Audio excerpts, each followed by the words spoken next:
Do you think racism in Britain is getting worse, or are we just talking more about it today these days than we I did think before? that the type of racism has changed. The way racism has morphed in today's society is very specific to anti-Muslim racism.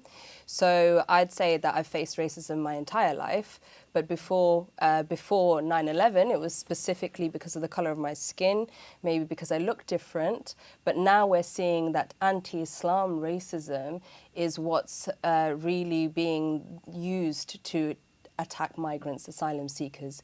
They're using Islamophobia and Islamophobic rhetoric to brush all immigrants in one brush. Unfortunately, we saw very recently where 2 Sikh women were raped, and that has come from this anti-immigration hatred. But when we see what they talk about when they talk about immigration, it's often linked to Islam or Muslim takeover.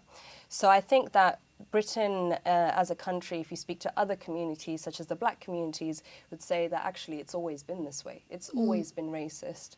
However, now we are seeing a specific targeting towards Muslims, and that does come, unfortunately, across the board. We do see it in more liberal, who are more open towards Muslim communities, but saying that hijab-wearing Muslims are oppressed, or if we try and have a conversation about, you know, women's only spaces, then we're often targeted as being called transphobic, etc., etc. So we are seeing racism being targeted in a specific way for specific communities. So if you say that it has become more apparent since 9/11, I would question what was happening before then, because we've been talking about racism even before 9/11, and there was a lot of Islamophobia then. So what was that in connection with?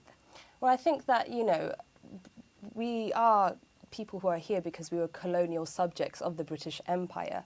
So we were always seen as others and people who are, you know, othered. But what's happened now since, again, from invasion of Iraq and even now with the genocide of Palestine, we are seeing a lot of people who aren't born Muslim becoming Muslim. And we are seeing that the ideology and people's understanding of Islam growing. Yes, there is more anti-Islam sentiment, but there are a lot more people who understand what Islam truly means. So is Islam becoming more of a threat? I believe so, and I believe that's across the board. We see the conversations across Europe and America, and I think Islam, and this is, you know, one of the main things that Israel uses in its argument against the Palestinians, where Palestinians are saying we're being attacked because we're Palestinian. They use Islam as the reason to tackle them. So I think that that's... Okay.